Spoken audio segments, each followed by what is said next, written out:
On a eu, par l'intermédiaire de Gilles, justement, Julien Fournier au téléphone pour avoir son sentiment, justement, sur cette affaire-là, sur ce qui se passe avec Christophe Galtier. Est-ce que tu peux, dans un premier temps, Gilles, nous donner ton sentiment sur cette affaire dans sa globalité, s'il te plaît?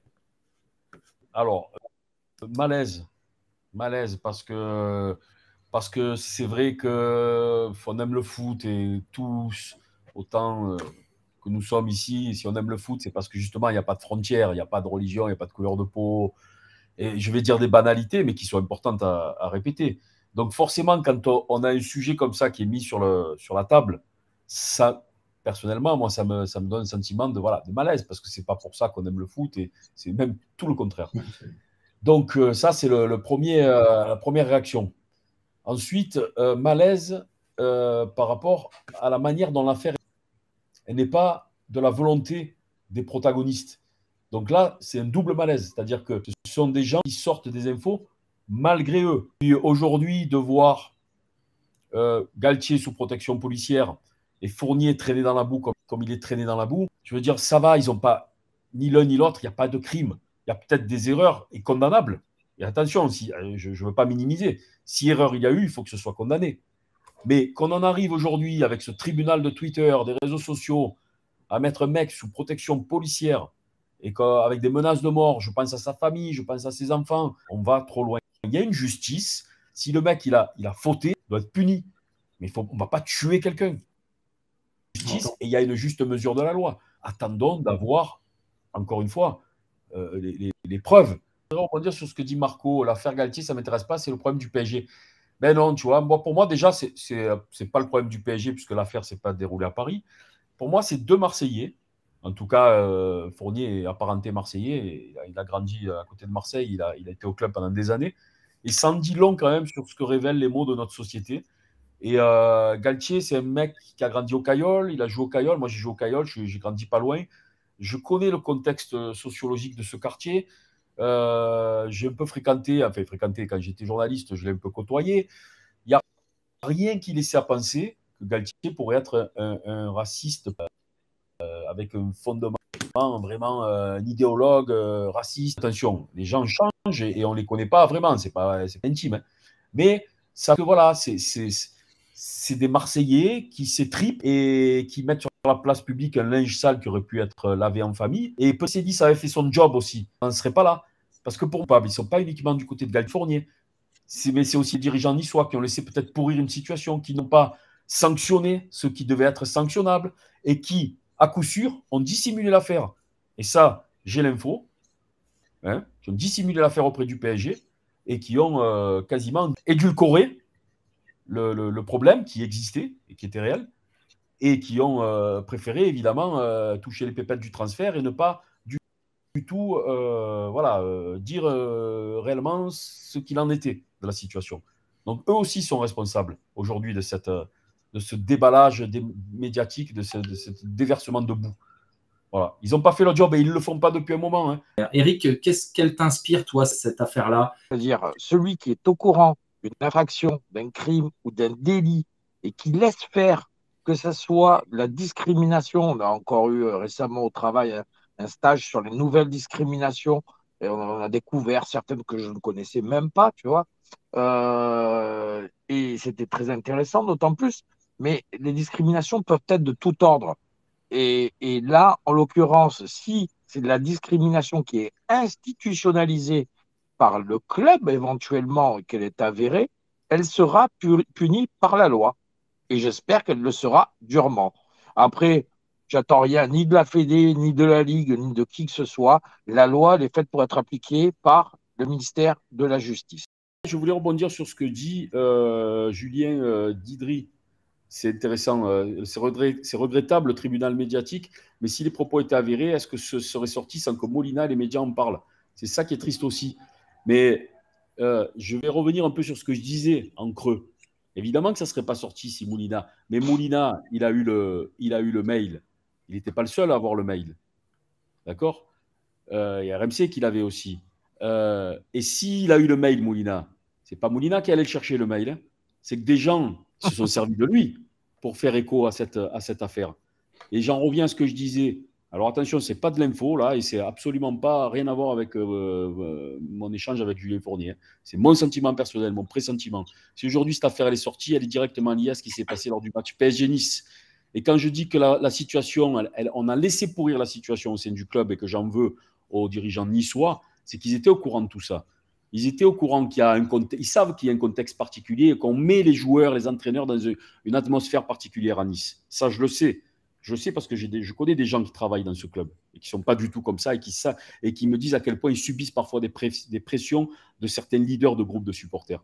Donc, sachant tout cela, si tu ne fais rien pour couper la tête du dragon et qu'après, à un moment donné, il y a des affaires comme ça qui éclatent, le responsable, il ne faut pas uniquement aller les chercher du côté de ceux qui, à un moment donné, sont dans une sorte d'ébullition médiatique et qui peuvent commettre des dérapages aussi, encore une fois, condamnables soit-il. Il faut aussi aller voir ceux qui ont permis que ça s'installe.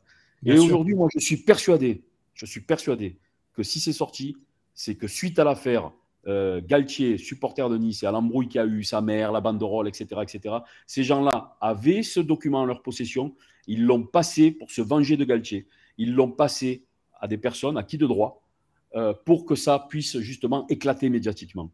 Et je suis persuadé que c'est une vengeance personnelle et qu'elle ne vient ni de Julien Fournier, ni du QSG, comme on a pu penser, pour qu'éventuellement ils aient des prétextes pour le virer, ni voilà. Tout ça, pour moi, c'est à écarter. Pour moi, ça vient des supporters niçois qui se sont dit « Ah ouais, tu fais le malin avec nous ?» Eh bien, on va dire qui tu as été à un moment donné. Alors, est-ce que c'est profondément ancré en lui ou pas? En tout cas, on va montrer les dérapages qui ont été notifiés par Julien Fournier. Et je suis persuadé que c'est eux qui ont fait glisser les documents à Molina et aux autres journalistes, et notamment ceux de RMC. Voilà, ça c'est ma thèse. C'est une vengeance personnelle pour nuire à Galtier en priorité. Est-ce que Julien Fournier t'a répondu peut-être si tu lui as posé la question? Est-ce que tu sais s'il y a des écrits ou des choses qui pourraient justement aller à l'encontre de sa défense?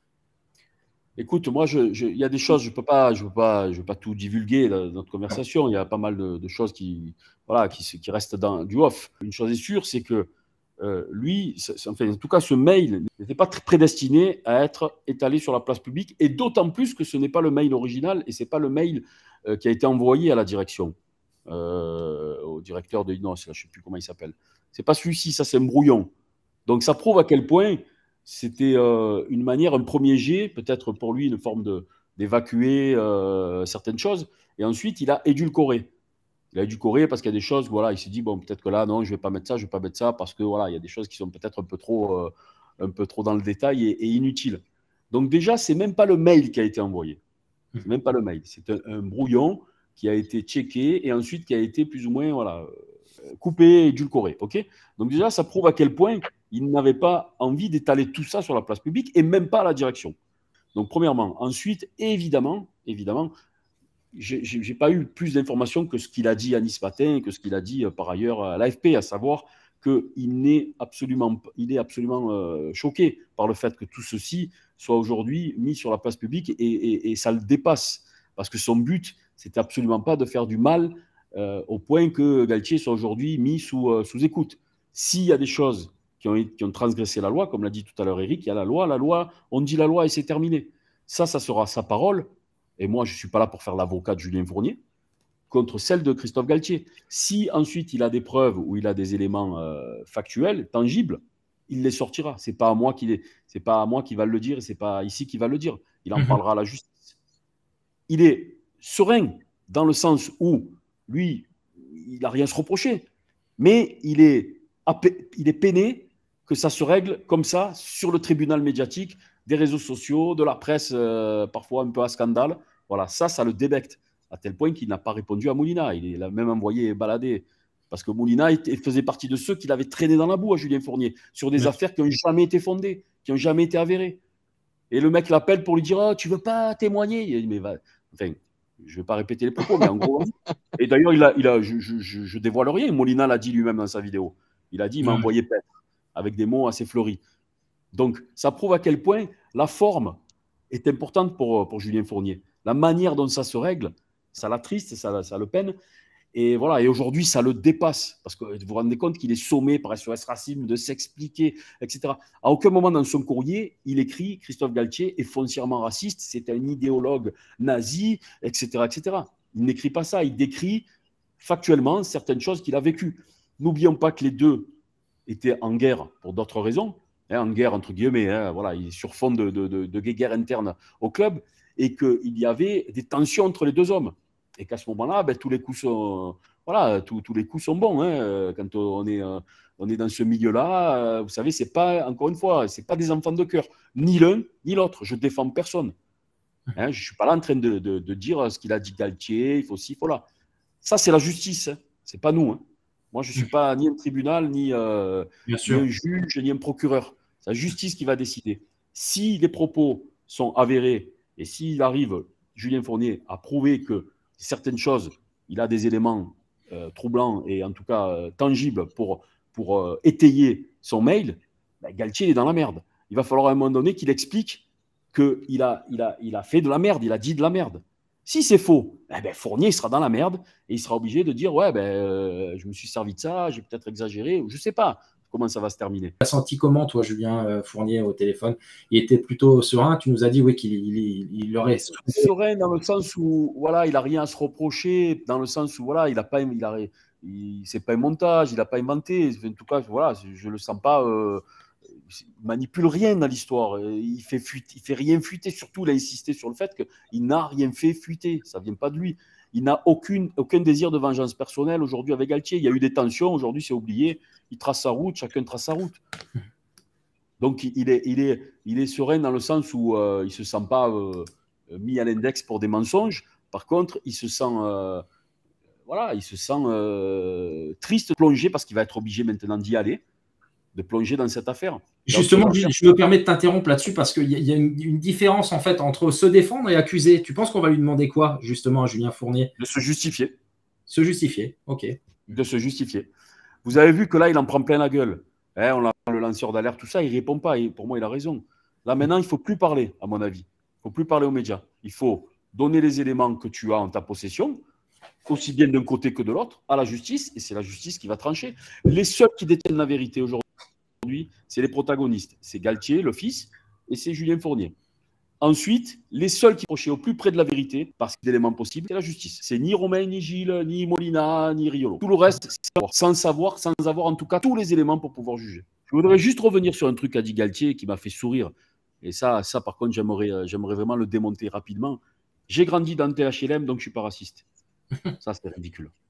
Il y a plein de gens qui c'est faux, les résultats des élections le prouvent. Exactement. Exactement. Voilà. Et il y a plein de gens qui ont grandi dans des HLM qui, justement, ont nourri le racisme parce qu'ils ont grandi dans des HLM et qu'il y a eu des problèmes interethniques ou intercommunautaires. Donc, ça, par contre, c'est des arguments, mais complètement ridicules et voilà, ouais, c'est bidon, qui ne s'entendent pas. La seule chose qui pourra le dédouaner, hein, le blanchir, sans faire de jeu de mots. Ouais.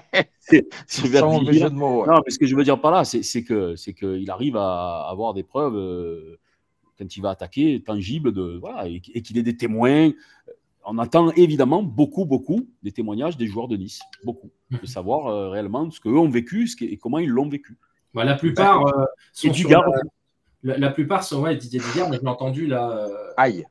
L'idée, c'est, enfin voilà, il dit il y a deux versions. La justice, en fait, se mettra la lumière sur la vérité. Je pense qu'ils sont tous dans cette optique-là. Et j'imagine, quand bien même certains joueurs souhaiteraient le dénoncer, je me mets à leur place et ça peut être délicat de le faire.